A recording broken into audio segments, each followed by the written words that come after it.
ഏവർക്കും പുതിയൊരു അധ്യായത്തിലേക്ക് ഹാർദവമായ സ്വാഗതം.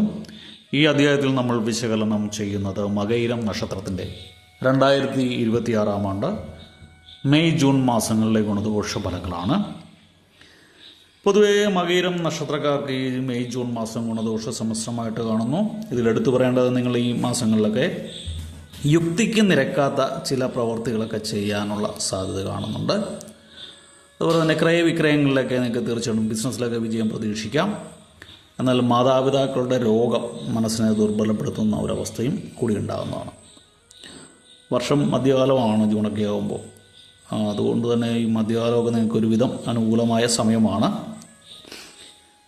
നിങ്ങൾക്ക് ധനലാഭം, ജോലിയിലൊക്കെ ഉയർച്ച, രോഗങ്ങളിൽ നിന്നൊക്കെ മുക്തി എന്നിവയൊക്കെയാണ് മെയിനായിട്ട് ഈ മെയ് ജൂൺ മാസങ്ങളിൽ അനുഭവപ്പെടുന്നത്. നിങ്ങൾ ആത്മീയ കാര്യങ്ങളിലൊക്കെ കൂടുതൽ ശ്രദ്ധ വേണ്ടതാണ്. ക്ഷേത്ര ദർശനമൊക്കെ നല്ലതാണ്, ഭജനകൾ നല്ലതാണ്, പുണ്യഗ്രന്ഥങ്ങൾ പാരായണം ചെയ്യുന്നതൊക്കെ ഈ സമയത്ത് നല്ലതാണ്, ധ്യാനം നല്ലതാണ്. നിങ്ങൾ ഈശ്വരാധീനം കൊണ്ട് പ്രതിസന്ധികളെയൊക്കെ ഒരുവിധം തരണം ചെയ്ത് മുന്നോട്ട് പോകാൻ നിങ്ങൾക്ക് സാധിക്കുന്ന സമയമാണ്. എടുത്തു പറയേണ്ട അതിർത്തി തർക്കങ്ങളോ കുടുംബ സ്വത്തിനെ ചൊല്ലി ഉണ്ടാകുന്ന വ്യവഹാരങ്ങളോ ചെറിയ ചെറിയ തർക്കങ്ങളോ ഒക്കെ ഉണ്ടാകാനുള്ള സാധ്യതയുള്ള സമയം കൂടിയാണ് ഈ മെയ് ജൂൺ മാസം. ഭാര്യാഭർത്തൃ ബന്ധം ദമ്പതി ഭാവത്തിൽ അത്ര ഗുണകരമല്ല. ഭാര്യാഭർത്തൃ ബന്ധത്തിൽ ചർച്ചകളില്ലായ്മ ഉണ്ടാകും, സ്വരച്ചർച്ചകളില്ലായ്മ ഉണ്ടാകും, അകന്നു കഴിയാനുള്ള സാഹചര്യം വരെ കാണുന്നുണ്ട്. തങ്ങളുടെ അഭിപ്രായത്തോട് ചോദിക്കാത്തവരുമായിട്ടുള്ള ബന്ധം തന്നെ അവസാനിപ്പിക്കുന്ന ചില അവസ്ഥയും ഈ സമയത്തുണ്ട്.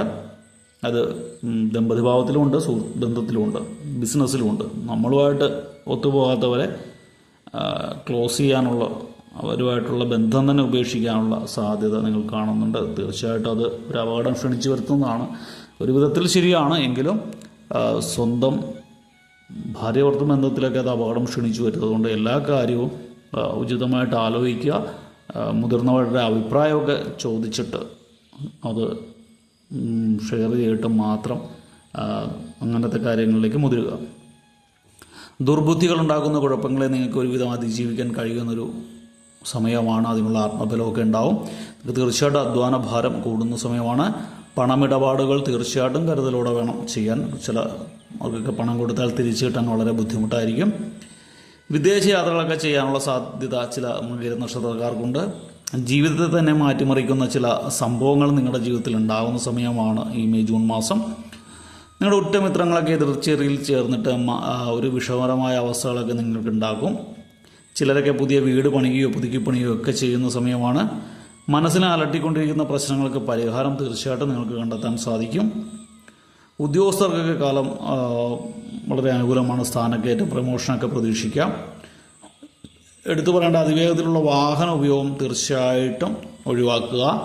അസമയത്തുള്ള വാഹന ഉപയോഗം, 2 വീലറൊക്കെ ഉപയോഗിക്കുന്നവർ വളരെ ശ്രദ്ധയോടെ വേണം വാഹനം ഉപയോഗിക്കാൻ. വാഹനവുമായിട്ട് ബന്ധപ്പെട്ട് ചെറിയ ചെറിയ അപകടങ്ങളൊക്കെ കാണുന്നുണ്ട്. നിങ്ങൾ അതീവ ജാഗ്രതയോടുകൂടി പ്രവർത്തിക്കേണ്ട സമയമാണ്. തീർച്ചയായിട്ടും നിങ്ങൾക്ക് ഉന്നതിയിൽ എത്താൻ പറ്റും, ഉന്നത സ്ഥാനങ്ങളിലൊക്കെ എത്താൻ പറ്റും. ഈ മാസത്തിൽ ചതുർയോഗം നിങ്ങൾക്ക് കാണുന്നു. ജൂൺ മാസത്തിലൊക്കെ ആകുമ്പോൾ ചതുർയോഗമൊക്കെ ഉള്ളതുകൊണ്ട് എല്ലാ കാര്യത്തിലും നിങ്ങൾക്ക് തീർച്ചയായിട്ടും നേട്ടമുണ്ടാവും. ഭഗവാന്റെ കാരുണ്യമൊക്കെ നിങ്ങൾക്കുണ്ടാവും. നിങ്ങൾ തീർച്ചയായിട്ടും ഗുണഫലങ്ങളുടെ മാറ്റി വർദ്ധിക്കാനും ദോഷഫലങ്ങളുടെ കാഠിന്യം കുറയ്ക്കാനുമായിട്ട് വിഘ്നേശ്വര ഭഗവാന്റെ ക്ഷേത്രം വെള്ളിയാഴ്ചകളിൽ ദർശിക്കുക. ഭഗവാന് യഥാവധി വഴിപാടൊക്കെ ചെയ്ത് മുന്നോട്ട് പോയാൽ സർവകാര്യ വിജയം നിങ്ങൾക്ക് ലഭിക്കുന്നതാണ്. എല്ലാവർക്കും വീഡിയോ ഇഷ്ടപ്പെട്ടു എന്ന് വിചാരിക്കുന്നു. വീഡിയോ ഇഷ്ടപ്പെട്ടാൽ ലൈക്ക് ചെയ്യുക. തുടർന്നുള്ള മാസങ്ങളിലെ വീഡിയോ കൃത്യമായി ലഭിക്കുന്നതിനായിട്ട് ചാനൽ സബ്സ്ക്രൈബ് ചെയ്തിട്ടില്ലെങ്കിൽ സബ്സ്ക്രൈബ് ചെയ്യുക. ഒരിക്കൽ കൂടി നന്ദി പറഞ്ഞുകൊണ്ട് നിർത്തുന്നു. നന്ദി, നമസ്കാരം.